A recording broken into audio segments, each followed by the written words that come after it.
ਉਹ ਗੁਰੂ ਨਾਨਕ ਦੀ ਉਸ ਜਿਹੜੀ ਅਧਿਆਤਮਕ ਉਸ ਪ੍ਰੇਮ ਦੀ ਪੜ੍ਹਾਈ 'ਚ ਡੁੱਬ ਗਿਆ ਬਾਬਾ ਬੁੱਢਾ। ਉਮਰ ਤਾਂ ਤੇਰੀ ਲੱਗਦੀ ਹੈ ਬਾਲਕਾਂ ਵਾਰੀ, ਪਰ ਗੱਲਾਂ ਕਰਦਾ ਤੂੰ ਬੁੱਢਿਆਂ ਵਾਲੀਆਂ। ਤੇ ਗੁਰੂ ਨਾਨਕ ਦੇਵ ਜੀ ਨੇ ਭਾਈ ਲਹਿਣਾ ਕੋਲ ਖੜੇ ਨੇ, ਬਾਬਾ ਬੁੱਢਾ ਜੀ ਵੱਲ ਜ਼ੋਰ ਨਾਲ ਤੱਕੇ, ਬੜੇ ਧਿਆਨ ਨਾਲ ਵੇਖਿਆ, ਕਹਿੰਦਾ ਬੁੱਢਿਆ ਪਿਛਾ ਮੁੜ ਜਾ। ਗੁਰੂ ਨਾਨਕ ਦੇਵ ਜੀ ਲਹਿਣੇ ਨੂੰ ਗੁਰਿਆਈ ਦੇਣ ਲੱਗੇ ਨੇ, ਗੁਰੂ ਅੰਗਦ ਦਾ ਸਰੂਪ ਦੇਣ ਲੱਗੇ ਨੇ। ਗੁਰੂ ਨਾਨਕ ਦੇਵ ਜੀ ਜਦੋਂ ਉਹਨਾਂ ਨੂੰ ਨਮਸਕਾਰ ਕਰਕੇ ਤੇ ਬਾਬਾ ਬੁੱਢਾ ਜੀ ਦੀ ਡਿਊਟੀ ਲਾ ਦਿੱਤੀ ਕਿ ਤੁਸੀਂ ਉਹਨਾਂ ਨੂੰ ਗੁਰਗੱਦੀ ਦਾ ਤਿਲਕ ਲਾਉਣਾ ਹੈ। ਫਿਰ ਉਹਨਾਂ ਨੂੰ ਇਹ ਵੀ ਪਤਾ ਕਿ ਪ੍ਰਗਟ ਕਿਵੇਂ ਕਰਨਾ ਆਪਣੇ ਗੁਰੂ ਨੂੰ। ਅੱਗੇ ਇਹ ਜੋਤ ਪ੍ਰਵੇਸ਼ ਕੀਤੀ ਧੰਨ ਗੁਰੂ ਅਮਰਦਾਸ ਮਹਾਰਾਜ ਜੀ ਦੇ ਵਿੱਚ, ਤੇ ਉਦੋਂ ਵੀ ਬਾਬਾ ਬੁੱਢਾ ਜੀ ਹੀ ਰਾਜ ਉਹ ਗੁਰਗੱਦੀ ਦਾ ਤਿਲਕ ਦੇ ਰਹੇ ਨੇ। ਵੀ ਕਹਿਣ ਤੋਂ ਭਾਵ ਲੱਤ ਦਾ ਜਵਾਬ ਲੱਤ ਨਾਲ ਨਹੀਂ, ਲੱਤ ਦਾ ਜਵਾਬ ਮਤ ਨਾਲ ਦੇ। ਕਹਿੰਦੇ ਅਸੀਂ ਤਾਂ ਸੱਚੇ ਪਾਤਸ਼ਾਹ ਉਹ ਬੂਹੇ ਨੂੰ ਹੱਥ ਵੀ ਨਹੀਂ ਲਾਇਆ, ਅਸੀਂ ਤਾਂ ਉਹ ਬੂਹਾ ਖੋਲਿਆ ਜਿਹਦਾ ਖੋਲਣ ਦਾ ਤੁਸੀਂ ਬਾਣੀ 'ਚ ਆਦੇਸ਼ ਦਿੱਤਾ ਹੈ ਜੀ। ਕਹਿੰਦੇ ਨੇ 9 ਦੁਆਰੇ ਪ੍ਰਗਟ ਕੀਏ 10ਵਾਂ ਗੁਪਤ ਰਖਾਇਆ, ਅਸੀਂ ਤਾਂ ਗੁਪਤ ਦਰਵਾਜ਼ਾ ਖੋਲੇ। ਜਿਹੜੇ ਸਿੰਘਾਂ ਨੇ ਕੁਰਬਾਨੀਆਂ ਕੀਤੀਆਂ, ਜਿਨ੍ਹਾਂ ਨੇ ਇੱਥੋਂ ਤੱਕ ਸ਼ਹਾਦਤਾਂ ਪ੍ਰਾਪਤ ਕੀਤੀਆਂ, ਉਹ ਅੰਦਰ ਦੀ ਸੁਰਤੀ ਨਾਲ ਜੁੜੇ ਹੋਏ ਸੀ। ਅੱਜ ਉਹ ਬੌਲੀ ਸਾਹਿਬ ਜਿੱਤੇ ਤੇ ਹਜ਼ਾਰਾਂ ਲੱਖਾਂ ਲੋਕ ਜਾ ਕੇ ਇਸ਼ਨਾਨ ਕਰਦੇ ਨੇ, ਉਹਦਾ ਪਹਿਲਾ ਟੱਪ ਬਾਬਾ ਬੁੱਢਾ ਜੀ ਦਾ ਲਾਇਆ।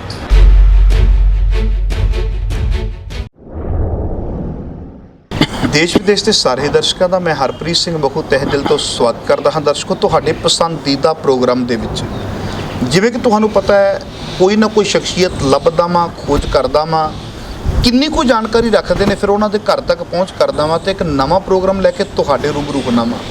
ਦਰਸ਼ਕੋ, ਅੱਜ ਮੈਂ ਪਟਿਆਲਾ ਦੀ ਧਰਤੀ 'ਤੇ ਹਾਂ ਤੇ ਮੇਰੇ ਨਾਲ ਨੇ ਬਾਬਾ ਭੁਪਿੰਦਰ ਸਿੰਘ ਜੀ ਪਟਿਆਲਾ, ਜਿਨ੍ਹਾਂ ਨੂੰ ਅਕਸਰ ਅੱਗੇ ਤੁਸੀਂ ਮੇਰੇ ਨਾਲ ਕਈ ਵਾਰ ਸੁਣ ਚੁੱਕੇ ਹੋ। ਪਰ ਮੈਂ ਪਹਿਲਾਂ ਛੋਟੀ ਜਿਹੀ ਜਾਣਕਾਰੀ ਦੇ ਦਿਆਂ। ਸਾਰੇ ਧਰਮਾਂ ਦੇ ਵਿੱਚ ਜਾਂਦੇ ਨੇ, ਸਾਰੇ ਧਰਮਾਂ ਦੇ ਵਿੱਚ ਜਾ ਕੇ ਬੋਲਦੇ ਨੇ, ਪਰ ਜਦੋਂ ਗੱਲ ਸਿੱਖੀ ਦੀ ਕਰਦੇ ਨੇ, ਉਹਨਾਂ ਗੁਰਮੁਖਾਂ ਦੀ ਗੱਲ ਕਰਦੇ ਨੇ ਜਿਨ੍ਹਾਂ ਨੇ ਆਪਣੀ ਸਾਰੀ ਜ਼ਿੰਦਗੀ ਗੁਰੂ ਕੇ ਲੇਖੇ ਦੇ ਵਿੱਚ ਲਾ ਦਿੱਤੀ, ਤੇ ਕਿਤੇ ਨਾ ਕਿਤੇ ਸੁਣਦਿਆਂ ਹੋਇਆਂ ਸਾਡੀਆਂ ਅੱਖਾਂ ਦੇ ਵਿੱਚੋਂ ਪਾਣੀ ਆ ਜਾਂਦਾ ਹੈ। ਤੇ ਮੈਨੂੰ ਲੱਗਦਾ ਵੀ ਸਾਡੇ ਦਰਸ਼ਕ ਵੀ ਕਈ ਵਾਰੀ ਬੜੇ ਭਾਵੁਕ ਹੋ ਜਾਂਦੇ ਨੇ। ਅੱਜ ਮੇਰੇ ਨਾਲ ਨੇ ਬਾਬਾ ਭੁਪਿੰਦਰ ਸਿੰਘ ਪਟਿਆਲਾ, ਤੇ ਗੱਲ ਕਰਾਂਗੇ ਕੌਮ ਦੀ ਉਹ ਮਹਾਨ ਸ਼ਖਸੀਅਤ ਜਿਨ੍ਹਾਂ ਨੇ 1 ਸਦੀ ਤੋਂ ਵੱਧ ਦਾ ਸਮਾਂ ਗੁਰੂ ਨਾਨਕ ਦੇ ਘਰ ਦੀ ਸੇਵਾ ਕੀਤੀ ਹੈ। ਕਹਿਣ ਤੋਂ ਮੁਰਾਦ ਬਾਬਾ ਬੁੱਢਾ ਜੀ। ਸਭ ਤੋਂ ਪਹਿਲਾਂ ਅਸੀਂ ਬਾਬਾ ਭੁਪਿੰਦਰ ਸਿੰਘ ਜੀ ਦਾ ਸਵਾਗਤ ਕਰਦੇ ਹਾਂ। ਬਾਬਾ ਜੀ, ਵਾਹਿਗੁਰੂ ਜੀ ਕਾ ਖਾਲਸਾ, ਵਾਹਿਗੁਰੂ ਜੀ ਕੀ ਫਤਿਹ। ਸਭ ਤੋਂ ਪਹਿਲਾਂ ਤੁਹਾਡੇ ਕੋਲੋਂ ਜਾਣਕਾਰੀ ਲੈਣੀ ਚਾਹੁੰਦੇ ਹਾਂ, ਜਦੋਂ ਗੱਲ ਚੱਲਦੀ ਹੈ ਬਾਬਾ ਬੁੱਢਾ ਜੀ ਦੀ, ਹਰ ਇੱਕ ਸਿੱਖ ਜਾਣਨਾ ਚਾਹੁੰਦਾ ਹੈ, ਕਿਉਂਕਿ ਜੇ ਅੱਜ ਦੇ ਸਮੇਂ ਦੇ ਵਿੱਚ ਸ਼੍ਰੋਮਣੀ ਸੇਵਕ ਕਹਿਣਾ ਪਵੇ ਤੇ ਮੇਰੇ ਖਿਆਲ ਦੇ ਵਿੱਚ ਬਾਬਾ ਬੁੱਢਾ ਜੀ ਨੇ, ਜਿਨ੍ਹਾਂ ਨੇ 1 ਸਦੀ ਤੋਂ ਵੱਧ ਦਾ ਸਮਾਂ ਗੁਰੂ ਨਾਨਕ ਦੇ ਘਰ ਦੀ ਸੇਵਾ ਕੀਤੀ ਹੈ। ਕਰੀਬ 12 ਸਾਲ ਦੀ ਉਮਰ ਦੇ ਵਿੱਚ ਮਿਲਦੇ ਨੇ, 125 ਸਾਲ ਦੀ ਉਮਰ ਦੇ ਵਿੱਚ ਸਰੀਰਕ ਚੋਲਾ ਤਿਆਗਦੇ ਨੇ। 113 ਸਾਲ ਗੁਰੂ ਨਾਨਕ ਦੇ ਘਰ ਨੂੰ ਸਮਰਪਿਤ ਹੋਣਾ, ਸ਼ਾਇਦ ਹੀ ਦਰਸ਼ਕੋ ਜੱਗ ਦੇ ਅੰਦਰ ਐਸੀ ਦੂਜੀ ਕੋਈ ਉਦਾਹਰਨ ਮਿਲੇ। ਉਹ ਸ਼੍ਰੋਮਣੀ ਸੇਵਕ ਦੇ ਜੀਵਨ ਬਾਰੇ ਸਾਡੇ ਦਰਸ਼ਕਾਂ ਨੂੰ ਇੱਕ ਵਾਰੀ ਚਾਨਣਾ ਪਾਓ ਜੀ। ਸਭ ਤੋਂ ਪਹਿਲਾਂ ਮੈਂ ਸਾਰੇ ਚੈਨਲ ਦੇ ਦਰਸ਼ਕਾਂ ਨੂੰ ਫਤਿਹ ਬੁਲਾਉਣਾ। ਵਾਹਿਗੁਰੂ ਜੀ ਕਾ ਖਾਲਸਾ, ਵਾਹਿਗੁਰੂ ਜੀ ਕੀ ਫਤਿਹ। ਮਖੂ ਸਾਹਿਬ, ਜਦੋਂ ਤੁਸੀਂ ਬਾਬਾ ਬੁੱਢਾ ਜੀ ਦਾ ਜ਼ਿਕਰ ਕੀਤਾ ਹੈ ਜੀ, ਤੇ ਬਾਬਾ ਬੁੱਢਾ ਜੀ ਸਿੱਖੀ ਦੇ ਕੁਤਬੀ ਸਿਤਾਰੇ ਨੇ। ਉਹਨਾਂ ਦਾ ਆਪਾਂ ਜੇ ਇਹ ਲਈਏ ਕਿ ਮਾਲਕ ਨੇ ਉਹਨਾਂ ਦਾ ਜਨਮ ਕਿਵੇਂ ਹੋਇਆ ਹੈ ਜੀ, ਕੱਥੂ ਨੰਗਲ ਪਿੰਡ ਦੇ ਵਿੱਚ, ਜੋ ਅੰਮ੍ਰਿਤਸਰ ਜ਼ਿਲ੍ਹੇ ਤੋਂ ਥੋੜਾ ਨਜ਼ਦੀਕ ਹੀ ਹੈ, ਬਹੁਤਾ ਦੂਰ ਨਹੀਂ ਜੀ। ਉੱਥੇ ਭਾਈ ਸੁਗਾ ਜੀ ਦੇ ਘਰ, ਸੁਗਾ ਰੰਧਾਵਾ ਜੀ, ਜੋ ਜੱਟ ਜ਼ਮੀਂਦਾਰ ਹੈ, ਉਹਨਾਂ ਦੇ ਘਰ ਮਾਤਾ ਗੌਰਾਂ ਜੀ ਦੀ ਕੁੱਖੋਂ 1506 ਦੇ ਵਿੱਚ ਬਾਬਾ ਬੁੱਢਾ ਜੀ ਦਾ ਜਨਮ ਹੋਇਆ ਜੀ। ਮਾਤਾ ਪਿਤਾ ਨੇ ਬਚਪਨ 'ਚ ਉਹਨਾਂ ਦਾ ਨਾਮ ਬੂੜਾ ਰੱਖਿਆ ਜੀ। ਵੱਡੀ ਕ੍ਰਿਸ਼ਮੇ ਦੀ ਗੱਲ ਹੈ ਕਿ 12 ਸਾਲ ਦੀ ਵਜੇ ਉਮਰ ਹੈ, ਉਹ ਮੱਝੀਆਂ ਚਾਰਦੇ ਨੇ ਤੇ ਉਸੇ ਪਿੰਡ ਦੇ ਉਸੇ ਜੰਗਲ ਦੇ ਵਿੱਚ ਧੰਨ ਗੁਰੂ ਨਾਨਕ ਦੇਵ ਜੀ ਦਾ ਮਿਲਾਪ ਹੋ ਜੀ। ਗੁਰੂ ਨਾਨਕ ਮਹਾਰਾਜ ਜੀ ਉਦਾਸੀ ਤੋਂ ਵਾਪਸ ਆਉਂਦੇ ਹੋਏ ਉਸ ਜੰਗਲ 'ਚ ਠਹਿਰੇ ਨੇ। ਉਸ ਜੰਗਲ ਦੇ ਵਿੱਚ ਮਰਦਾਨੇ ਦੀ ਰਬਾਬ ਗੂੰਜਦੀ ਹੈ। ਧੰਨ ਗੁਰੂ ਨਾਨਕ ਦੇਵ ਮਹਾਰਾਜ ਜੀ ਦਾ ਨੂਰੀ ਪ੍ਰਕਾਸ਼ ਦਾ ਪ੍ਰਭਾਵ ਜਿਸ ਵੇਲੇ 12 ਸਾਲ ਦੇ ਬੱਚੇ ਦੇ ਉੱਤੇ ਹੋਇਆ, ਤੇ ਉਹ ਦਰਸ਼ਨ ਕਰਕੇ ਸਭ ਤੋਂ ਪਹਿਲਾਂ ਤੇ ਆਪਣੇ ਘਰ ਭੱਜਾ ਗਿਆ। ਮਾਤਾ ਜੀ ਨੂੰ, ਆਪਣੀ ਨੂੰ, ਮਾਂ ਨੂੰ ਕਿਹਾ, ਮਾਂ ਮੈਂ ਇੱਕ ਐਸੇ ਸੰਤ ਨੂੰ ਦਰਸ਼ਨ ਕੀਤੇ ਨੇ, ਮੈਨੂੰ ਉਹਨਾਂ ਵਾਸਤੇ ਦੁੱਧ ਦੇ। ਉਹਨੇ ਕਾੜਨੀ ਦਾ ਬੜਾ ਸੋਹਣਾ ਗੜਵਾ ਭਰ ਕੇ ਦੁੱਧ ਦਿੱਤਾ। ਜਾ ਕੇ ਧੰਨ ਗੁਰੂ ਨਾਨਕ ਦੇਵ ਮਹਾਰਾਜ ਜੀ ਜਿਹੜੇ ਜੰਗਲ 'ਚ ਬੈਠੇ ਨੇ, ਉਹਨਾਂ ਦੇ ਚਰਨਾਂ ਅੱਗੇ ਰੱਖ ਦਿੱਤਾ ਜੀ। ਸਾਰੀ ਸੰਗਤ ਬੈਠੀ ਸੀ, ਸਾਰੀ ਸੰਗਤ ਚਲੀ ਗਈ, ਪਰ ਉਹ ਛੋਟਾ ਬਾਲਕ ਨਹੀਂ ਉੱਠਿਆ। ਪਾਤਸ਼ਾਹ ਨਾਨਕ ਪੁੱਛਦੇ ਨੇ, ਪੁੱਤਰ ਤੂੰ ਨਹੀਂ ਗਿਆ? ਸਾਰੇ ਚਲੇ ਗਏ ਹੁਣ ਤੇ। ਕਹਿੰਦੇ ਸੰਤ ਜੀ, ਮੈਨੂੰ ਮੌਤ ਬੜੀ ਨੇੜਿਓਂ ਦਿਖਾਈ ਦਿੰਦੀ ਹੈ, ਬੜੀ ਨੇੜਿਓਂ ਦਿਖਦੀ ਹੈ ਮੌਤ। ਗੁਰੂ ਨਾਨਕ ਪਾਤਸ਼ਾਹ ਨੇ ਕਿਹਾ, ਪੁੱਤਰ ਤੇਰੀ ਤੇ ਛੋਟੀ ਜੀ ਉਮਰ ਹੈ ਜੀ, ਤੈਨੂੰ ਐਸਾ ਕੀ ਲੱਗਾ? ਕਹਿੰਦੇ ਸਾਡੇ ਇੱਥੇ ਪਿੰਡ 'ਚ ਹਾਕਮਾਂ ਦੇ ਘੋੜੇ ਆਏ ਨੇ, ਉਹਨਾਂ ਨੇ ਸਾਰੀ ਫਸਲ ਉਜਾੜੀ। ਮੇਰੇ ਪਿਤਾ ਜੀ ਕੋਲ ਖੜੇ ਵੇਖਦੇ ਰਹੇ, ਕੁਝ ਨਹੀਂ ਕਰ ਸਕੇ। ਕੁਝ ਵੱਡੀ ਫਸਲ ਸੀ, ਕੁਝ ਛੋਟੀ ਸੀ, ਘੋੜਿਆਂ ਨੇ ਦਰੜ ਫਰੜ ਕਰ ਦਿੱਤੀ। ਵੱਡੀ ਛੋਟੀ ਦਾ ਕੋਈ ਲਿਹਾਜ਼ ਨਹੀਂ। ਉਸ ਦਿਨ ਦਾ ਮਨ 'ਚ ਆਇਆ, ਇਹ ਤੇ ਸਧਾਰਨ ਹਾਕਮ ਨੇ, ਮੇਰਾ ਪਿਤਾ ਉਹਨਾਂ ਨੂੰ ਨਹੀਂ ਰੋਕ ਸਕਿਆ, ਉਹਦੀ ਫਸਲ ਉਜੜਦੀ ਪਈ ਹੈ ਜੀ। ਜਦੋਂ ਉਹ ਫਰਿਸ਼ਤੇ ਆਉਣਗੇ, ਉਹ ਤਾਕਤ ਮੌਤ ਦੇ, ਉਹਨਾਂ ਨੂੰ ਕੌਣ ਰੋਕੇਗਾ? ਮੈਨੂੰ ਉਸ ਦਿਨ ਤੋਂ ਮੌਤ ਬੜੀ ਨੇੜਿਓਂ ਦਿਖਦੀ ਹੈ, ਬੜੀ ਨਿਕਟ ਦਿਖਦੀ ਹੈ। ਮੇਰੇ ਤੇ ਬਖਸ਼ਿਸ਼ ਕਰੋ, ਮੈਨੂੰ ਰੱਬ ਦੇ ਘਰ ਦੀ ਸੰਤ ਜੀ ਕੋਈ ਗੱਲ ਸੁਣਾਓ। ਸੱਚੇ ਪਾਤਸ਼ਾਹ ਮੈਨੂੰ ਰੱਬ ਦੀਆਂ ਗੱਲਾਂ ਦੱਸੋ ਕੁਛ। ਧੰਨ ਗੁਰੂ ਨਾਨਕ ਦੇਵ ਮਹਾਰਾਜ ਜੀ ਪੁੱਛਦੇ ਨੇ, ਪੁੱਤਰ ਤੇਰਾ ਕੀ ਨਾਮ ਹੈ? ਕਹਿੰਦਾ ਜੀ ਮੇਰਾ ਨਾਮ ਮਾਤਾ ਪਿਤਾ ਨੇ ਬੂੜਾ ਰੱਖਿਆ ਜੀ। ਕਹਿੰਦੇ ਤੂੰ ਤੇ ਬੜੀਆਂ ਸਿਆਣੀਆਂ ਗੱਲਾਂ ਕਰਦਾ ਪੁੱਤਰ। ਹਜ਼ੂਰ ਨੇ ਬਾਬਾ ਬੁੱਢਾ ਜੀ ਨੂੰ ਉੱਠ ਕੇ ਛਾਤੀ ਦੇ ਨਾਲ ਲਾ ਲਿਆ ਜੀ, ਪਿਆਰ ਦਿੱਤਾ ਔਰ ਇਹ ਬਖਸ਼ਿਸ਼ ਕਰ ਦਿੱਤੀ, ਅੱਜ ਤੋਂ ਬਾਅਦ ਤੂੰ ਸਾਡਾ ਬਾਬਾ ਬੁੱਢਾ ਜੀ। ਉੱਥੇ ਵਰਦਾਨ ਮਿਲਿਆ। ਔਰ ਜਿਸ ਵੇਲੇ ਛਾਤੀ ਨਾਲ ਉਸ 12 ਸਾਲ ਦੇ ਬੱਚੇ ਨੂੰ ਲਾਇਆ, ਉਹ ਗੁਰੂ ਨਾਨਕ ਜਿਨ੍ਹਾਂ ਬਾਰੇ ਭੇਤ ਆਉਂਦਾ, ਗੁਰੂ ਨਾਨਕ ਜਿਨ ਸੁਣਿਆ ਪੇਖਿਆ ਤੇ ਫਿਰ ਗਰਭਾਸ ਨਾ ਭਰਿਆ ਰਹੇ। ਉੱਥੇ ਜਦੋਂ 12 ਸਾਲ ਦਾ ਬੱਚਾ ਉਸ ਗੁਰੂ ਦੀ ਛਾਤੀ ਦੇ ਨਾਲ ਲੱਗਾ, ਪਿਆਰ ਸਾਰਾ ਉਹਨਾਂ ਦੀ ਬਖਸ਼ਿਸ਼ ਉਹਦੇ ਅੰਦਰ ਪ੍ਰਵੇਸ਼ ਕਰ ਗਈ ਜੀ। ਉਹ ਨੂਰੀ ਸਰੂਪ, ਉਹ ਆਨੰਦ, ਉਹ ਨਾਥ, ਉਹ ਬਾਬਾ ਬੁੱਢਾ ਜੀ ਦੇ ਬਚਪਨ ਦੇ ਵਿੱਚ ਪ੍ਰਵੇਸ਼ ਕਰ ਗਿਆ। ਫਿਰ ਮਾਤਾ ਨੂੰ ਕਹਿ ਕੇ ਕਿ ਮਾਤਾ ਮੈਂ ਤੇ ਗੁਰੂ ਦੇ ਨਾਲ ਚੱਲਿਆ, ਕਰਤਾਰਪੁਰ ਨਾਲ ਹੀ ਆ ਗਏ। ਤੇ ਗੁਰੂ ਨਾਨਕ ਦੇਵ ਮਹਾਰਾਜ ਜੀ ਜਦੋਂ ਕਰਤਾਰਪੁਰ, ਕਿਉਂਕਿ ਹੱਥੀਂ ਵਸਾਇਆ ਸੱਚੇ ਪਾਤਸ਼ਾਹ ਗੁਰੂ ਨਾਨਕ ਦੇਵ ਜੀ ਨੇ ਕਰਤਾਰਪੁਰ ਨੂੰ, ਉੱਥੇ ਹਲ ਚਲਾਉਂਦੇ ਨੇ, ਘੁੰਮ ਚਾਰੇ ਚੱਕ ਜਹਾਨ ਦੇ। ਜਦੋਂ ਘਰ ਆਇਆ ਕਰਤਾਰਪੁਰ ਦੀ ਨਗਰੀ, ਜਿਹਦੇ ਗਲ ਰਾਵੀ ਦਾ ਹਾਰ, ਜਿਹਦੇ ਚਿੰਮ ਚਿੰਮ ਪਾਣੀ ਲਿਸ਼ਕਦੇ, ਜਿਵੇਂ ਚਾਂਦੀ ਬੰਨੀ ਤਾਰ, ਕਦੇ ਮੰਜੀ ਬਹਿ ਅਵਤਾਰੀਆਂ, ਕਰੇ ਦਸਾਂ ਨੌਹਾਂ ਦੀ ਕਾਰ। ਤੇ ਕੀ ਭੇਦ ਦਿੱਤਾ ਸੰਸਾਰ ਨੂੰ, ਚੌਂ ਕੂਟਾਂ ਦੇ ਵਿੱਚ ਗੂੰਜਿਆ ਉਹ ਰੱਬ ਹੈ ਏਕ ਓੰਕਾਰ ਜੀ। ਜਦੋਂ ਸਤਿਗੁਰੂ ਨਾਨਕ ਦੇਵ ਮਹਾਰਾਜ ਜੀ ਉੱਥੇ ਹਲ ਚਲਾਉਂਦੇ, ਤੇ ਉਹਨਾਂ ਦਾ ਬਾਬਾ ਬੁੱਢਾ ਵੀ ਨਾਲ ਹੀ ਪਿੱਛੇ ਹਲ ਤੇ ਲਈ ਆਉਂਦਾ ਜੀ। ਉੱਥੇ ਕੀਰਤਨ ਹੁੰਦੇ ਨੇ, ਤੇ ਉਹ ਕੀਰਤਨ ਸੁਣਨ ਵਾਲਿਆਂ ਤੇ ਕਰਨ ਵਾਲਿਆਂ 'ਚ ਵੀ ਹੈ। ਵੀ ਇੰਝ ਕਹਿ ਲਈਏ ਕਿ ਮੁੱਢਲੀ ਪੜ੍ਹਾਈ ਗੁਰੂ ਨਾਨਕ ਦੇ ਸਕੂਲ ਦੇ ਵਿੱਚ, ਗੁਰੂ ਨਾਨਕ ਦੀ ਯੂਨੀਵਰਸਿਟੀ ਦੇ ਵਿੱਚ ਸ਼ੁਰੂ ਹੋ ਜਾਂਦੀ ਹੈ। ਹਾਂ, ਉਹ ਬਸ ਉਹ ਗੁਰੂ ਨਾਨਕ ਦੀ ਉਸ ਜਿਹੜੀ ਅਧਿਆਤਮਕ, ਉਸ ਪ੍ਰੇਮ ਦੀ ਪੜ੍ਹਾਈ 'ਚ ਡੁੱਬ ਗਿਆ ਬਾਬਾ ਬੁੱਢਾ, ਜਿਹੜਾ ਬਚਪਨ ਤੋਂ ਹੀ ਬੁੱਢਾ ਹੋ ਗਿਆ ਜੀ। ਦਾਨਿਸ਼ਮੰਦੀ ਪ੍ਰਵੇਸ਼ ਕਰ ਗਈ ਉਹਦੇ ਅੰਦਰ, ਉਹ ਬਖਸ਼ਿਸ਼ ਪ੍ਰਵੇਸ਼ ਕਰ ਗਈ ਜੀ। ਫਿਰ ਇੱਥੇ ਮੈਂ ਤੁਹਾਡੀ ਗੱਲ ਰੋਕਦਾ ਹਾਂ ਦਰਸ਼ਕੋ, ਬੜੀ ਹੈਰਾਨਗੀ ਹੋ ਜਾਂਦੀ ਹੈ। ਜਿਵੇਂ ਬਾਬਾ ਭੁਪਿੰਦਰ ਸਿੰਘ ਜੀ ਨੇ ਦੱਸਿਆ ਕਿ ਉਹ ਬਚਪਨ ਦੇ ਵਿੱਚ ਹੀ ਬੁੱਢਾ ਹੋ ਗਿਆ। ਕਿਉਂਕਿ ਦੇਖੋ, ਕਈ ਵਾਰੀ ਕੇਸ ਚਿੱਟੇ ਹੋ ਜਾਣਾ ਸਿਆਣਪ ਦੀ ਨਿਸ਼ਾਨੀ ਨਹੀਂ ਹੁੰਦੀ। ਅਸਲ ਦੇ ਵਿੱਚ ਬਜ਼ੁਰਗੀ ਕੀ ਹੁੰਦੀ ਹੈ? ਬਜ਼ੁਰਗੀ ਦਾ ਸੰਬੰਧ ਅਕਲ ਦੇ ਨਾਲ ਹੁੰਦਾ ਆ, ਚਿੱਟੇ ਕੇਸਾਂ ਦੇ ਨਾਲ ਨਹੀਂ ਹੁੰਦਾ। ਮੈਂ ਬੜਾ ਹੈਰਾਨ ਹੋ ਜਾਂਦਾ ਵਾਂ, ਪ੍ਰਾਚੀਨ ਗ੍ਰੰਥਾਂ ਦੇ ਵਿੱਚ ਲਿਖਿਆ ਹੋਇਆ, ਕਹਿੰਦੇ ਜਦੋਂ ਗੁਰੂ ਨਾਨਕ ਪਾਤਸ਼ਾਹ ਮਹਾਰਾਜ ਜੀ ਦੇ ਨਾਲ ਅਧਿਆਤਮਕ ਦੀਆਂ ਗੱਲਾਂ ਚੱਲੀਆਂ, ਤੇ ਗੁਰੂ ਨਾਨਕ ਪਾਤਸ਼ਾਹ ਮਹਾਰਾਜ ਜੀ ਦੇ ਬੋਲ ਸਨ, ਬਾਲਿਕ ਤੇਰੀ ਬੈਸ ਦਸਾਬਤ, ਬੁੱਢੇ ਸਮ ਮੁਖ ਬਚਨ ਅਲਾਬਤ। ਉਮਰ ਤਾਂ ਤੇਰੀ ਲੱਗਦੀ ਹੈ ਬਾਲਕਾਂ ਵਾਰੀ, ਪਰ ਗੱਲਾਂ ਕਰਦਾ ਤੂੰ ਬੁੱਢਿਆਂ ਵਾਲੀਆਂ।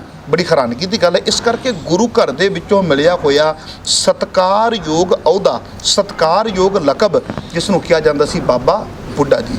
ਬਾਬਾ ਜੀ ਤੁਸੀਂ ਗੱਲ ਦੱਸਦੇ ਸੀ ਕਿ ਬਚਪਨ ਦੇ ਅੰਦਰ ਬਜ਼ੁਰਗੀ ਪ੍ਰਵੇਸ਼ ਕਰ ਗਈ, ਉਹਦੇ ਤੇ ਬਖਸ਼ਿਸ਼ ਗੁਰੂ ਨਾਨਕ ਦੇਵ ਮਹਾਰਾਜ ਜੀ ਐਸੀ ਹੋਈ, ਪ੍ਰੇਮ ਦੇ ਐਸੇ ਦੀਵਾਨੇ ਬਣ ਗਏ, ਉਹ ਗੁਰੂ ਦਾ ਬਣ ਗਿਆ ਜੀ।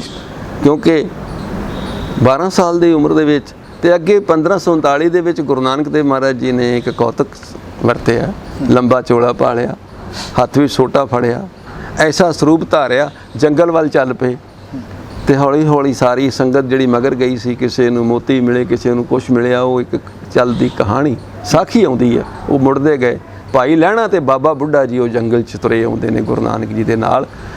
ਤੇ ਗੁਰੂ ਨਾਨਕ ਦੇਵ ਜੀ ਨੇ ਭਾਈ ਲਹਿਣਾ ਕੋਲ ਖੜੇ ਨੇ, ਬਾਬਾ ਬੁੱਢਾ ਜੀ ਵੱਲ ਜ਼ੋਰ ਨਾਲ ਤੱਕਿਆ, ਬੜੇ ਧਿਆਨ ਨਾਲ ਵੇਖਿਆ, ਕਹਿੰਦਾ ਬੁੱਢੇ ਆ ਪਿਛਾਂ ਮੁੜ ਜਾ। ਇਹ ਗੱਲ ਕਹੀ ਧੰਨ ਗੁਰੂ ਨਾਨਕ ਦੇਵ ਮਹਾਰਾਜ ਜੀ ਤੇ ਉਹ ਖੜੇ ਨੇ, ਅੱਖਾਂ ਨਮ ਨੇ। ਕਹਿੰਦਾ ਤੈਨੂੰ ਕੀ ਚਾਹੀਦਾ ਦੱਸ, ਹੀਰੇ ਜਵਾਹਰਾਤ ਮੋਤੀ ਜੋ ਚਾਹੀਦਾ ਲੈ ਜਾ, ਤੈਨੂੰ ਕੀ ਚਾਹੀਦਾ? ਹੱਥ ਜੋੜ ਕੇ ਬਾਬਾ ਬੁੱਢਾ ਜੀ ਨੇ ਬੇਨਤੀ ਕੀਤੀ, ਸੱਚੇ ਪਾਤਸ਼ਾਹ ਮੈਨੂੰ ਤੇ ਤੂੰ ਚਾਹੀਦਾ। ਬੇਨਤੀ ਕੀਤੀ ਬਾਬਾ ਬੁੱਢਾ ਜੀ ਨੇ। ਗੁਰੂ ਨਾਨਕ ਮਹਾਰਾਜ ਜੀ ਕਿਉਂਕਿ ਪੂਰਨ ਤਾਕਤ ਨੇ ਜੀ, ਉਹਨੂੰ ਫਿਰ ਛਾਤੀ ਨਾਲ ਲਾਇਆ, ਛਾਤੀ ਨਾਲ ਲਾ ਕੇ ਫਿਰ ਪਿਆਰ ਦਿੱਤਾ ਤੇ ਫਿਰ ਇਹ ਵਰਦਾਨ ਦੇ ਦਿੱਤਾ, ਬੁੱਢਿਆ ਅਸਾਂ ਤੇਰੇ ਤੋਂ ਵੱਖ ਨਾ ਹੋਸਾਂ। ਜੀ, ਜਿੱਥੇ ਵੀ ਗੁਰੂ ਨਾਨਕ ਦੀ ਜੋਤ ਰਹੇਗੀ ਬੁੱਢਾ ਜੀ ਤੁਹਾਨੂੰ ਉਹਦਾ ਗਿਆਨ ਰਵੇਗਾ। ਜੀ, ਇਹ ਗੱਲ ਸੰਗਤ 'ਚ ਵੀ ਆ ਗਈ, ਸਾਰੇ ਪਤਾ ਲੱਗ ਗਿਆ ਸੰਗਤ ਨੂੰ। ਤੇ ਜਦੋਂ ਸੱਚੇ ਪਾਤਸ਼ਾਹ ਗੁਰੂ ਨਾਨਕ ਦੇਵ ਜੀ ਲਹਿਣੇ ਨੂੰ ਗੁਰਿਆਈ ਦੇਣ ਲੱਗੇ ਨੇ, ਗੁਰੂ ਅੰਗਦ ਦਾ ਸਰੂਪ ਦੇਣ ਲੱਗੇ ਨੇ, ਗੁਰੂ ਨਾਨਕ ਦੇਵ ਜੀ ਜਦੋਂ ਉਹਨਾਂ ਨੂੰ ਨਮਸਕਾਰ ਕਰਕੇ ਤੇ ਬਾਬਾ ਬੁੱਢਾ ਜੀ ਦੀ ਇਹ ਡਿਊਟੀ ਲਾ ਦਿੱਤੀ ਕਿ ਤੁਸੀਂ ਉਹਨਾਂ ਨੂੰ ਗੁਰਗੱਦੀ ਦਾ ਤਿਲਕ ਲਾਉਣਾ ਹੈ। ਤੇ ਜਦੋਂ ਗੁਰੂ ਨਾਨਕ ਮਹਾਰਾਜ ਜੀ ਨੇ ਭਾਈ ਲਹਿਣਾ ਜੀ ਦੇ ਚਰਨਾਂ ਦੇ ਉੱਤੇ ਨਤਮਸਤਕ ਹੋ ਕੇ ਆਪਣੀ ਜੋਤ ਦਾ ਪ੍ਰਵੇਸ਼ ਕੀਤਾ ਤੇ ਉਹ ਜਾਗਦੀ ਜੋਤ ਤਿਲਕ ਲਾਉਣ ਤੋਂ ਬਾਅਦ ਬਾਬਾ ਬੁੱਢਾ ਜੀ ਨੇ ਵੀ ਉਸ ਜੋਤ ਦੇ ਸੱਜਰੀ ਸੱਜਰੀ ਜਦੋਂ ਪ੍ਰਵੇਸ਼ ਹੋਇਆ ਜੋਤ ਦਾ ਉਹ ਦਰਸ਼ਨ ਕੀਤੇ, ਉਹਨਾਂ ਨੇ ਵੀ ਸਿਰ ਚੁੱਕਿਆ। ਜੀ, ਗੁਰੂ ਨਾਨਕ ਦੇਵ ਮਹਾਰਾਜ ਜੀ ਜੋਤੀ ਜੋਤ ਸਮਾ ਚੁੱਕੇ ਨੇ। ਗੁਰੂ ਅੰਗਦ ਦੇਵ ਮਹਾਰਾਜ ਜੀ ਖਡੂਰ ਸਾਹਿਬ ਮਾਈ ਭਰਾਈ ਦੇ ਕੋਲ ਚਲੇ ਗਏ ਨੇ। ਮਾਈ ਭਰਾਈ ਨੂੰ ਕਹਿ ਦਿੱਤਾ ਕਿ ਤੁਸੀਂ ਇਹ ਕਿਸੇ ਨੂੰ ਦੱਸਣਾ ਨਹੀਂ, ਸਾਡੇ ਇੱਥੇ ਆਉਣ ਦਾ ਭੇਤ ਨਹੀਂ ਦੇਣਾ। ਸੰਗਤਾਂ ਬੜੀਆਂ ਬੇਬਲ ਹੋ ਗਈਆਂ ਕਿ ਇਹ ਪਤਾ ਹੈ ਕਿ ਗੁਰਗੱਦੀ ਦੇ ਮਾਲਕ ਗੁਰੂ ਅੰਗਦ ਦੇਵ ਜੀ ਨੇ, ਪਰ ਕਿੱਥੇ ਹਾਂ। ਸਾਰੀਆਂ ਸੰਗਤਾਂ ਫਿਰ ਬਾਬਾ ਬੁੱਢਾ ਜੀ ਕੋਲ ਗਈਆਂ। ਬਾਬਾ ਜੀ ਤੁਹਾਡੇ ਤੋਂ ਤਾਂ ਗੁਰੂ ਨਾਨਕ ਦੀ ਜੋਤ ਨਹੀਂ ਨਾ ਓਲੇ ਹੋ ਸਕਦੀ, ਤੁਸੀਂ ਦੱਸੋ ਹਾਂ ਕਿੱਥੇ ਆ, ਸਾਨੂੰ ਦੱਸੋ। ਤੇ ਸਾਰੀ ਸੰਗਤ ਨੂੰ ਨਾਲ ਲੈ ਕੇ ਰਾਵੀ ਨੂੰ ਪਾਰ ਕਰਕੇ ਬਾਬਾ ਬੁੱਢਾ ਜੀ ਮਾਈ ਭਰਾਈ ਦੇ ਘਰ ਜਾ ਕੇ ਬੂਹੇ ਦੇ ਸਾਹਮਣੇ ਖੜੇ। ਕਈ ਵਾਰੀ ਪ੍ਰਸ਼ਨ ਆਉਂਦਾ ਕਿ ਬਾਬਾ ਬੁੱਢਾ ਜੀ ਨੂੰ ਇਹ ਕਿਉਂ ਅਨੁਭਵ ਹੋਇਆ। ਟੇਢੀਆਂ ਜੂਨੀਆਂ ਦੇ ਵਿੱਚ ਇੱਕ ਪਤੰਗਾ ਪਛਾਣ ਲੈਂਦਾ ਹੈ ਆਪਣੀ ਸ਼ਮਾ ਨੂੰ, ਜੀ ਉਹ ਪਹੁੰਚ ਜਾਂਦਾ, ਇੱਕ ਭੌਰਾ ਕਮਲ ਦੇ ਫੁੱਲ ਤੱਕ ਪਹੁੰਚ ਜਾਂਦਾ। ਤੇ ਬਾਬਾ ਬੁੱਢਾ ਜੀ ਕੋਲ ਤਾਂ ਇੱਕ ਵੱਡੀ ਵੱਡੀ ਮਹਾਨ ਬਖਸ਼ਿਸ਼ ਹੈ, ਗੁਰੂ ਦੀ ਜੋਤ ਉਹਦੇ ਕੋਲ ਸਾਹਮਣੇ ਹੀ ਸੀ। ਜੀ ਜਾ ਕੇ ਮਾਈ ਭਰਾਈ ਨੂੰ ਕਿਹਾ ਕਿ ਮਾਤਾ ਗੁਰੂ ਨਾਨਕ ਦੀ ਜੋਤ ਤੇਰੇ ਘਰ ਲਟ ਲਟ ਬਲਦੀ ਪਈ। ਹੱਥ ਜੋੜ ਕੇ ਮਾਈ ਭਰਾਈ ਕਹਿੰਦੀ ਬਾਬਾ ਜੀ ਤੁਹਾਨੂੰ ਕਿੱਦਾਂ ਪਤਾ? ਕਹਿੰਦੇ ਚਿਹਰੇ ਤੇ ਜਿਹੜਾ ਨੂਰ ਆਇਆ ਨਾ ਇਹ ਦੱਸਦਾ ਪਿਆ। ਫਿਰ ਉਹਨਾਂ ਨੂੰ ਇਹ ਵੀ ਪਤਾ ਕਿ ਪ੍ਰਗਟ ਕਿਵੇਂ ਕਰਨਾ ਆਪਣੇ ਗੁਰੂ ਨੂੰ। ਜੀ ਕੀਰਤਨ ਪ੍ਰਾਰੰਭ ਕਰ ਦਿੱਤਾ ਗਿਆ। ਕੀਰਤਨ ਦੀ ਧੁਨੀ ਉੱਠੀ, ਮੇਰੇ ਲਾਲ ਜੀਓ ਤੇਰਾ ਅੰਤ ਨਾ ਜਾਣਾ, ਤੂੰ ਦਰਿਆਓ ਦਾਨਾ ਬੀਨਾ ਮੈਂ ਮਛਲੀ ਕੈਸੇ ਅੰਤ ਲਾ, ਪੀ ਤੇਰੀ ਕੀਮਤ ਨਾ ਪਵੇ। ਇਹ ਜਦੋਂ ਬਚਨ ਨੂੰ ਜੈਸੇ ਸ਼ਬਦ ਚੱਲਦੇ ਪਏ ਨੇ, ਉਹਨਾਂ ਨੂੰ ਪਤਾ ਸੀ ਕਿ ਗੁਰੂ ਅੰਗਦ ਦੇਵ ਜੀ ਮਹਾਰਾਜ ਜੀ ਇਹ ਬਚਨ ਸੁਣਨ ਤੋਂ ਬਾਅਦ ਗੁਰੂ ਨਾਨਕ ਦੀ ਆਵਾਜ਼ ਉਹਨਾਂ ਦੇ ਸ਼ਬਦ ਸੁਣਨ ਤੋਂ ਬਾਅਦ ਬਾਹਰ ਆ ਜਾਣੇ ਨੇ। ਤੇ ਉਹ ਬਾਹਰ ਆ ਗਏ, ਦਰਵਾਜ਼ਾ ਖੁੱਲਿਆ, ਗੁਰੂ ਅੰਗਦ ਦੇਵ ਮਹਾਰਾਜ ਜੀ ਆ ਗਏ। ਬਾਬਾ ਬੁੱਢਾ ਜੀ ਉੱਠ ਕੇ ਚਰਨਾਂ ਤੇ ਨਤਮਸਤਕ ਹੋਏ, ਬੇਨਤੀ ਕੀਤੀ ਸੱਚੇ ਪਾਤਸ਼ਾਹ ਹੁਣ ਤੁਹਾਡੀ ਇਹ ਜ਼ਿੰਮੇਵਾਰੀ ਹੈ ਸੰਗਤ ਦੀ ਸੰਭਾਲ ਕਰਨ ਦੀ। ਤੇ ਗੁਰੂ ਅੰਗਦ ਦੇਵ ਮਹਾਰਾਜ ਜੀ ਕਿਉਂਕਿ ਬੜੀ ਪਿਆਰ 'ਚ ਨੇ, ਉਹ ਕਹਿੰਦੇ ਨੇ ਬਾਬਾ ਜੀ ਸਾਡੀ ਤੇ ਜਦੋਂ ਦੇ ਗੁਰੂ ਨਾਨਕ ਦੇਵ ਜੀ 'ਚ ਗਏ ਨੇ, ਜੋਤੀ ਜੋਤ ਸਮਾਏ ਨੇ, ਸਾਡੀ ਤੇ ਅਵਸਥਾ ਜਿਸ ਪਿਆਰੇ ਸੇ ਨੇ ਤਿਸ ਆਗੇ ਮਰ ਚੱਲੀਏ, ਤ੍ਰਿਗ ਜੀਵਨ ਸੰਸਾਰ ਤਾਕੇ ਪਾਛੇ ਜੀ। ਬਾਬਾ ਬੁੱਢਾ ਜੀ ਨੇ ਬੇਨਤੀਆਂ ਕੀਤੀਆਂ, ਖਡੂਰ ਸਾਹਿਬ ਰੌਣਕਾਂ ਲੱਗ ਗਈਆਂ ਜੀ। ਫਿਰ ਜਦੋਂ ਅੱਗੇ ਇਹ ਜੋਤ ਪ੍ਰਵੇਸ਼ ਕੀਤੀ ਧੰਨ ਗੁਰੂ ਅਮਰਦਾਸ ਮਹਾਰਾਜ ਜੀ ਦੇ ਵਿੱਚ, ਤੇ ਉਦੋਂ ਵੀ ਬਾਬਾ ਬੁੱਢਾ ਜੀ ਹੀ ਰਾਜ ਉਹ ਗੁਰਗੱਦੀ ਦਾ ਤਿਲਕ ਦੇ ਰਹੇ ਨੇ। ਤੇ ਗੁਰੂ ਅਮਰਦਾਸ ਮਹਾਰਾਜ ਜੀ ਨੂੰ ਜਿਸ ਵੇਲੇ ਉਹ ਜੋਤ ਪ੍ਰਵੇਸ਼ ਹੋ ਗਈ ਜੀ, ਗੁਰਗੱਦੀ ਦਾ ਤਿਲਕ ਮਿਲ ਗਿਆ, ਤੇ ਗੁਰੂ ਅਮਰਦਾਸ ਮਹਾਰਾਜ ਜੀ ਖਡੂਰ ਸਾਹਿਬ ਤੋਂ ਗੋਇੰਦਵਾਲ ਸਾਹਿਬ ਚਲੇ ਗਏ। ਔਰ ਉੱਥੇ ਬਾਬਾ ਬੁੱਢਾ ਜੀ ਆਪਣੇ ਸਥਾਨ ਰਮਦਾਸ ਚਲੇ ਗਏ ਸਨ ਜੀ। ਗੁਰੂ ਅੰਗਦ ਦੇਵ ਜੀ ਦੇ ਸੁਪੁੱਤਰ ਭਾਈ ਦਾਤੂ ਜੀ ਨੇ ਜਾ ਕੇ ਉਹਨਾਂ ਨੂੰ ਤਖਤ ਤੇ ਬੈਠੇ ਲੱਤ ਮਾਰੀ। ਇੱਕ ਸਾਖੀ ਲੰਬੀ ਹੈ ਜੀ। ਤਾਂ ਗੁਰੂ ਮਹਾਰਾਜ ਨੇ ਉਹਨਾਂ ਦੇ ਚਰਨ ਫੜੇ, ਕਹਿੰਦੇ हे ਗੁਰੂ ਕੇ ਲਾਲ, ਮੇਰਾ ਸਰੀਰ ਸਖਤ ਹੈ, ਤੇਰੇ ਚਰਨ ਕੋਮਲ ਨੇ, ਕਿਤੇ ਇਹਨਾਂ ਚਰਨਾਂ ਤੇ ਸੱਟ ਤਾਂ ਨਹੀਂ ਵੱਜੀ। ਵੀ ਕਹਿਣ ਤੋਂ ਭਾਵ ਲੱਤ ਦਾ ਜਵਾਬ ਲੱਤ ਨਾਲ ਨਹੀਂ, ਲੱਤ ਦਾ ਜਵਾਬ ਮੱਤ ਨਾਲ ਦਿੱਤਾ। ਮੱਤ ਨਾਲ ਦਿੱਤਾ, ਕਿਉਂਕਿ ਨਿਮਰਤਾ ਸੀ ਨਾ, ਪਿਆਰ ਸੀ, ਤੇ ਦਾਤੂ ਦੀ ਇੱਛਾ ਸੀ ਕਿ ਗੋਇੰਦਵਾਲ ਛੱਡ ਕੇ ਚਲੇ ਜਾਣ। ਧੰਨ ਗੁਰੂ ਅਮਰਦਾਸ ਮਹਾਰਾਜ ਜੀ ਰਾਤੋਂ ਰਾਤ ਜੀ ਬਾਸਰ ਕੇ ਚਲੇ ਗਏ, ਤੇ ਜਾ ਕੇ ਬਾਸਰ ਕੇ ਕਮਰੇ ਦੇ ਵਿੱਚ ਬਾਹਰ ਜੰਦਰਾ ਲਾ ਕੇ ਲਿਖ ਦਿੱਤਾ ਕਿ ਜਿਹੜਾ ਇਹਨੂੰ ਖੋਲੇਗਾ ਉਹ ਸਾਡਾ ਸਿੱਖ ਨਹੀਂ ਹੋਵੇਗਾ, ਤੇ ਉੱਥੇ ਚਲੇ ਗਏ। ਜਦੋਂ ਵੇਖਿਆ ਕਿ ਗੁਰੂ ਅਮਰਦਾਸ ਜੀ ਕਿਸੇ ਨੂੰ ਪਤਾ ਨਹੀਂ ਕਿੱਥੇ ਨੇ, ਫਿਰ ਬਾਬਾ ਬੁੱਢਾ ਜੀ ਦੇ ਕੋਲ ਗਈ ਸੰਗਤ। ਬਾਬਾ ਜੀ ਹੁਣ ਤੁਸੀਂ ਦੱਸੋ ਨਾ ਕਿ ਕਿੱਥੇ ਨੇ। ਤੇ ਜਿਹੜੀ ਘੋੜੀ ਬਾਸਰ ਕੇ ਗਈ ਸੀ ਉਹ ਵਾਪਸ ਵੀ ਆ ਗਈ। ਬਾਬਾ ਬੁੱਢਾ ਜੀ ਨੇ ਘੋੜੀ ਨੂੰ ਅੱਗੇ ਲਾਇਆ, ਸੰਗਤ ਉਹਦੇ ਮਗਰ ਜਾ ਰਹੀ, ਤੇ ਘੋੜੀ ਜਾ ਕੇ ਪਿੰਡ ਬਾਸਰ ਕੇ ਉਸ ਸਥਾਨ ਦੇ ਵਿੱਚ ਉਸ ਘਰ ਦੇ ਅੱਗੇ ਖਲੋ ਗਈ ਜਿਹਦੇ ਅੰਦਰ ਧੰਨ ਗੁਰੂ ਅਮਰਦਾਸ ਮਹਾਰਾਜ ਜੀ ਬੈਠੇ ਨੇ ਬਾਸਰ ਕੇ। ਫਿਰ ਉੱਤੇ ਲਿਖਿਆ, ਪੜ੍ਹ ਲਿਆ ਕਿ ਗੁਰੂ ਦਾ ਸਿੱਖ ਨਹੀਂ ਜਿਹੜਾ ਇਹਨੂੰ ਖੋਲੇਗਾ, ਇਹਨੂੰ ਜੀ। ਫਿਰ ਉਹ ਬਾਬਾ ਬੁੱਢਾ ਜੀ ਨੇ ਉਹਦੀ ਪਰਿਕਰਮਾ ਕੀਤੀ, ਤੇ ਪਿੱਛੋਂ ਕੰਧ ਦੇ ਪਿਛਲੀ ਕੰਧ ਤੇ ਬਾੜ ਪਾ ਲਿਆ ਜੀ। ਇੱਕ ਝਟਕਾ ਫਾਰਮੂਲਾ ਵਰਤਿਆ, ਸੰਨ ਲਾਈ। ਜਿਸ ਵੇਲੇ ਸੰਨ ਲਾ ਕੇ ਅੰਦਰ ਵੜ ਕੇ ਪ੍ਰਵੇਸ਼ ਕੀਤਾ, ਤੇ ਜਾ ਕੇ ਧੰਨ ਗੁਰੂ ਅਮਰਦਾਸ ਮਹਾਰਾਜ ਦੇ ਚਰਨਾਂ ਦੇ ਉੱਤੇ ਨਤਮਸਤਕ ਹੋਏ ਨੇ ਬਾਬਾ ਬੁੱਢਾ ਜੀ। ਗੁਰੂ ਅਮਰਦਾਸ ਮਹਾਰਾਜ ਜੀ ਨੂੰ ਬੇਨਤੀ ਕਿ ਸੱਚੇ ਪਾਤਸ਼ਾਹ, ਸੰਗਤ ਤੀਵਰ ਉਡੀਕਦੀ ਹੈ ਆਪ ਜੀ ਨੂੰ। ਕਹਿੰਦੇ ਬਾਬਾ ਜੀ ਤੁਹਾਨੂੰ ਇਹ ਨਹੀਂ ਪਤਾ ਕਿ ਬਾਹਰ ਅਸੀਂ ਕੀ ਲਿਖ ਕੇ ਲਾਇਆ ਜੀ। ਕਹਿੰਦੇ ਅਸੀਂ ਤਾਂ ਸੱਚੇ ਪਾਤਸ਼ਾਹ ਉਹ ਬੂਹੇ ਨੂੰ ਹੱਥ ਵੀ ਨਹੀਂ ਲਾਇਆ, ਅਸੀਂ ਤਾਂ ਉਹ ਬੂਹਾ ਖੋਲਿਆ ਜਿਹਦਾ ਖੋਲਣ ਦਾ ਤੁਸੀਂ ਬਾਣੀ 'ਚ ਆਦੇਸ਼ ਦਿੱਤਾ ਹੈ ਜੀ। ਕਹਿੰਦੇ ਨੇ 9 ਦੁਆਰੇ ਪ੍ਰਗਟ ਕੀਏ 10ਵਾਂ ਗੁਪਤ ਰਖਾਇਆ। ਅਸੀਂ ਤਾਂ ਗੁਪਤ ਦਰਵਾਜ਼ਾ ਖੋਲ੍ਹਿਆ, ਅਸੀਂ ਤਾਂ ਉਹਨੂੰ ਛੇੜਿਆ ਹੀ ਨਹੀਂ। ਜਿਸ ਵੇਲੇ ਬਾਹਰ ਆਏ ਨੇ ਗੁਰੂ ਬਾਬਾ ਬੁੱਢਾ ਜੀ ਦੇ ਨਾਲ ਆਏ, ਤੇ ਸਾਰੀ ਸੰਗਤ ਨੇ ਬੜੇ ਉਤਸ਼ਾਹ ਦੇ ਵਿੱਚ ਆਖਿਆ, ਧੰਨ ਬਾਬਾ ਬੁੱਢਾ ਜਿਨੇ ਗੁਰੂ ਲੱਦਾ ਜੀ। ਤੇ ਉਸ ਵੇਲੇ ਧੰਨ ਗੁਰੂ ਅਮਰਦਾਸ ਮਹਾਰਾਜ ਜੀ ਨੇ ਵੀ ਇਹ ਬਚਨ ਕੇ ਸਾਰੀ ਸਾਧ ਸੰਗਤ ਨੂੰ ਕਿਹਾ ਕਿ ਬਾਬਾ ਬੁੱਢਾ ਸਿੱਖੀ ਦਾ ਜਹਾਜ਼ ਨੇ, ਬਾਬਾ ਬੁੱਢਾ ਜੀ ਸਿੱਖੀ ਦਾ ਥੰਮ ਨੇ ਜੀ। ਜੇ ਗੁਰੂ ਦਾ ਨਾਮ ਲਿਆ ਬੇੜਾ ਪਾਰ ਹੁੰਦਾ, ਤੇ ਬਾਬਾ ਬੁੱਢਾ ਜੀ ਦਾ ਨਾਮ ਲਿਆ ਵੀ ਬੇੜਾ ਪਾਰ ਹੋਵੇਗਾ। ਸਾਖੀਕਾਰਾਂ ਨੇ ਇਹ ਸਾਂਭ ਕੇ ਰੱਖਿਆ ਜੀ ਕਿ ਬਾਬਾ ਬੁੱਢਾ ਜੀ ਸਿੱਖੀ ਕਾ ਬਹੁਤ ਭਾਰਾ, ਭਵਜਲ ਤੇ ਕਰੈ ਨਿਸਤਾਰਾ, ਸਿੱਖੀ ਅਵਧ ਨਾ ਇਸਤੈ ਪਰੈ, ਕਹਿੰਦੇ ਨਾਮ ਲੈ ਗਨ ਬਿਗਨ ਸੁਹਰੈ। ਕਹਿੰਦੇ ਇਹ ਬਹੁਤ ਏਡੀਆਂ ਬਖਸ਼ਿਸ਼ਾਂ ਧੰਨ ਗੁਰੂ ਅਮਰਦਾਸ ਮਹਾਰਾਜ ਜੀ ਬਾਬਾ ਬੁੱਢਾ ਜੀ ਨੂੰ ਉਸ ਵਕਤ ਕਰਦੇ ਪਏ ਜੀ।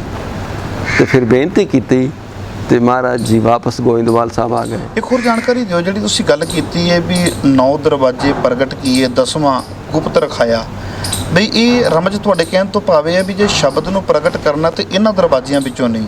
ਇਹਦੇ ਬਾਰੇ ਥੋੜੀ ਜਿਹੀ ਸਾਡੇ ਦਰਸ਼ਕਾਂ ਨੂੰ ਜਾਣਕਾਰੀ ਦੇ ਦਿਓ। ਮਖੂ ਸਾਹਿਬ, ਜਦ ਤੱਕ ਸਾਡੀ ਸੁਰਤੀ ਬਾਹਰ ਮੁਖੀ ਹੈ, ਅਸੀਂ ਬਾਹਰ ਭਟਕਦੇ ਪਏ ਹਾਂ, ਉਹ ਅੰਦਰ ਦੀ ਤਾਕਤ ਪ੍ਰਗਟ ਹੋਣਾ ਬਹੁਤ ਔਖਾ ਜੀ। ਕਿਉਂਕਿ ਸਾਡਾ ਸੰਬੰਧ ਸਾਡੇ ਅੰਦਰ ਹੈ ਜੀ।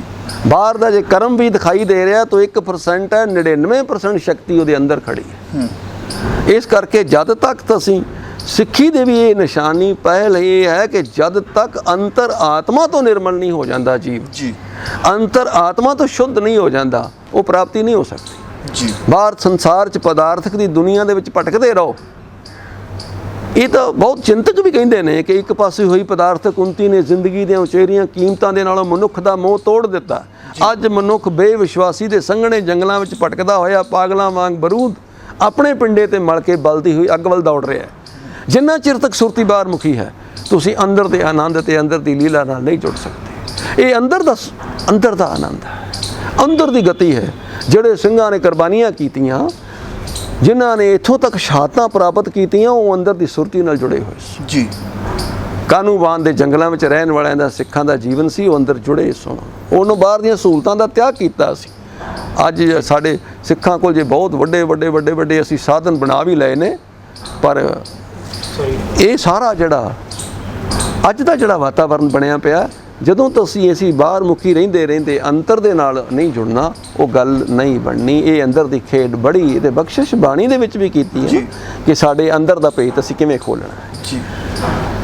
ਤੇ ਬਾਬਾ ਬੁੱਢਾ ਜੀ ਜਿਹੜੇ ਸੀ ਗੋਇੰਦਵਾਲ ਪਹੁੰਚ ਗਏ ਨੇ, ਧੰਨ ਗੁਰੂ ਅਮਰਦਾਸ ਜੀ ਨੂੰ ਲੈ ਆਏ ਜੀ ਉੱਥੇ, ਕਿਉਂਕਿ ਹੁਣ ਬੌਲੀ ਸਾਹਿਬ ਦਾ ਵਿਚਾਰ ਆ ਗਿਆ ਬਣਾਉਣ ਦਾ, ਆਪਣਾ ਪਾਣੀ ਪ੍ਰਗਟ ਕਰਨਾ ਹੈ ਜੀ।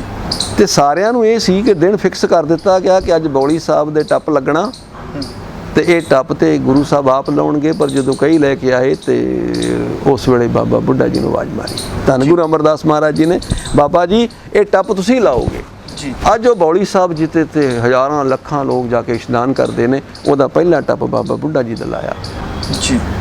ਤੇ ਧੰਨ ਗੁਰੂ ਅਮਰਦਾਸ ਜੀ ਦੇ ਸਮੇਂ ਤੋਂ ਬਾਅਦ ਜਦੋਂ ਭਾਈ ਜੇਠਾ ਜੀ ਪ੍ਰਵੇਸ਼ ਕਰ ਚੁੱਕੇ ਨੇ, ਭਾਈ ਜੇਠਾ ਜੀ ਦੇ ਸਿਰ ਦੇ ਉੱਤੇ ਜਦੋਂ ਟੋਕਰੀਆਂ ਸੇਵਾ 'ਚ ਲੱਗੇ ਹੋਏ ਨੇ, ਪਹਿਲਾਂ ਉਹਨਾਂ ਨੂੰ ਸੇਵਾ ਪਦ ਮਿਲਿਆ, ਫਿਰ ਜਵਾਈ ਪਦ ਮਿਲਿਆ। ਤੇ ਜਦੋਂ ਚਰਚਾ ਵੀ ਚੱਲਦੀ ਪਈ ਲੋਕਾਂ 'ਚ ਕਈ ਥਾਵਾਂ ਤੇ ਵੀ ਵੇਖੋ ਜੀ ਆਪਣਾ ਜਵਾਈ ਬਣਾ ਕੇ ਵੀ ਇਹ ਟੋਕਰੀਆਂ ਵੀ ਢੋਂਦੇ ਨੇ, ਤੇ ਧੰਨ ਗੁਰੂ ਅਮਰਦਾਸ ਮਹਾਰਾਜ ਜੀ ਨੇ ਪੁੱਛਿਆ ਬਾਬਾ ਬੁੱਢਾ ਜੀ ਨੂੰ, ਬਾਬਾ ਬੁੱਢਾ ਜੀ ਤੁਸੀਂ ਇਹ ਦੱਸੋ ਵੀ ਜਿਹੜੀ ਇਹਨਾਂ ਦੀ ਟੋਕਰੀ ਆ ਜੀ ਤੁਹਾਨੂੰ ਕਿਵੇਂ ਦਿਸਦੀ ਹੈ, ਕੀ ਦਿਸਦਾ ਹੈ? ਕਹਿੰਦੇ ਸੱਚੇ ਪਾਤਸ਼ਾਹ ਮੈਨੂੰ ਤੇ ਇਹ ਲੱਗਦਾ ਇਹ ਟੋਕਰੇ ਨਹੀਂ, ਇਹ ਤਾਂ ਬਖਸ਼ਿਸ਼ ਤੇ ਮਿਹਰਾਂ ਦਾ ਤਾਜ ਨਜ਼ਰ ਆਉਂਦਾ ਪਿਆ। ਭਾਈ ਜੇਠਾ ਨੂੰ ਉਹਨਾਂ ਤੇ ਬਖਸ਼ਿਸ਼ ਹੋਈ ਹੈ, ਧੰਨ ਗੁਰੂ ਰਾਮਦਾਸ ਜੀ ਦੇ ਵਿੱਚ ਉਸ ਰੂਪ 'ਚ ਪ੍ਰਗਟ ਹੋਏ। ਧੰਨ ਗੁਰੂ ਅਮਰਦਾਸ ਮਹਾਰਾਜ ਜੀ ਨੇ ਭਾਈ ਜੇਠਾ ਦੇ ਚਰਨਾਂ ਦੇ ਉੱਤੇ ਨਤਮਸਤਕ ਹੋ ਕੇ ਉਹਨਾਂ ਨੂੰ ਬਖਸ਼ਿਸ਼ ਕੀਤੀ ਤੇ ਬਾਬਾ ਬੁੱਢਾ ਜੀ ਨੂੰ ਹੁਕਮ ਲਾਤਾ ਕਿ ਤੁਸੀਂ ਇਹਨਾਂ ਨੂੰ ਹੁਣ ਗੁਰਗੱਦੀ ਦਾ ਤਿਲਕ ਦੇਣਾ ਜੀ। ਕਿਉਂਕਿ ਉਹ ਵੀ ਬੜੀ ਬਖਸ਼ਿਸ਼ ਸੀ ਕਿ ਸਤਿਗੁਰੂ ਪ੍ਰਤੱਖ ਹੁੰਦਾ ਬੈ ਰਾਜ ਆਪ ਟਿਕਾਇਆ, ਸਭ ਸਿੱਖ ਬੰਧਵ ਪੁੱਤ ਭਾਈ ਰਾਮਦਾਸ ਪੈਰੀ ਪਾਇਆ। ਇਹ ਬਖਸ਼ਿਸ਼ ਕਰ ਦਿੱਤੀ ਤੇ ਬਾਬਾ ਬੁੱਢਾ ਜੀ ਨੇ ਗੁਰਗੱਦੀ ਦਾ ਤਿਲਕ ਲਾ ਕੇ ਉਹ ਜੋਤ ਦਾ ਜਦੋਂ ਪ੍ਰਵੇਸ਼ ਹੋਇਆ, ਉੱਥੇ ਬਾਬਾ ਬੁੱਢਾ ਜੀ ਨੂੰ ਫਿਰ ਮੌਕਾ ਮਿਲਿਆ ਉਸ ਜੋਤ ਦੇ ਅੱਗੇ ਚਰਨਾਂ ਦੇ ਅੱਗੇ ਨਤਮਸਤਕ ਹੋਣ ਦਾ ਜੀ। ਪਰ ਇੱਕ ਗੱਲ ਇਹ ਹੋਰ ਬੜੀ ਪਿਆਰੀ ਹੈ ਇਹਦੇ 'ਚ ਕਿ ਜਦੋਂ ਗੁਰਗੱਦੀ ਮਿਲਣੀ ਸੀ ਧੰਨ ਗੁਰੂ ਰਾਮਦਾਸ ਨੂੰ, ਉਦੋਂ ਪਹਿਲਾਂ ਉਹਨਾਂ ਨੂੰ ਨਾਲ ਲੈ ਕੇ ਤੇ ਬਾਬਾ ਬੁੱਢਾ ਜੀ ਨੂੰ ਨਾਲ ਲੈ ਕੇ ਧੰਨ ਗੁਰੂ ਅਮਰਦਾਸ ਮਹਾਰਾਜ ਜੀ ਉਸ ਸਥਾਨ ਤੇ ਪਹੁੰਚੇ ਜਿੱਥੇ ਅੱਜ ਡਿੱਠਾ ਸਭੈ ਥਾਮ ਨਹੀਂ ਤੁਧ ਜਿਆ ਜੀ। ਉਸ ਸਥਾਨ ਤੇ ਆਪ ਜਦੋਂ ਮੋਹੜੀ ਰੱਖੀ, ਜਦੋਂ ਉਹਦੀ ਮੋਹੜੀ ਰੱਖੀ ਸੀ ਨਾ, ਉਸ ਵਕਤ ਵੀ ਬਾਬਾ ਬੁੱਢਾ ਜੀ ਸ਼ਾਮਲ ਸੀ।